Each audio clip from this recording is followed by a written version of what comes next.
ఈ కుటుంబాన్ని చూడండి, కోట్ల రూపాయలు పెట్టి చాలా చక్కని కార్ని తీసుకున్నారు. ఆ కార్ ఎలాంటిదో తెలుసా? ఎలాంటి యాక్సిడెంట్ జరిగినా చాలా చక్కని సెక్యూర్ని ఇస్తుంది.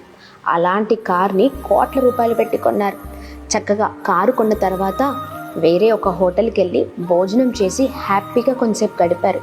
దాని తర్వాత కొన్న కారులో మరి ఇంటికి వెళ్దామని బయలుదేరారండి. ఆ దారిలోనే భయంకరమైన కార్ యాక్సిడెంట్. చూడండి, కారు కాపాడలేకపోయిందండి.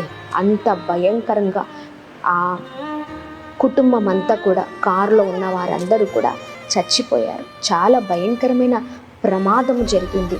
చూడండి, ఎంత ఉన్నా, ఎంత గొప్పవారిమైనా దేవుని కాపుదల లేకపోతే మనము జీవించలేమండి, బ్రతకలేం.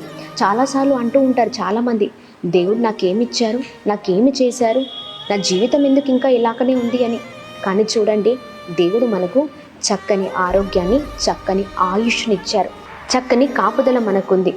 ఊరికే ఏమి ఇచ్చాడో అనకుండా దేవుడిచ్చిన దాన్ని బట్టి కృతజ్ఞతా స్థితులు చెల్లించే వారిగా మనం ఉండాలి.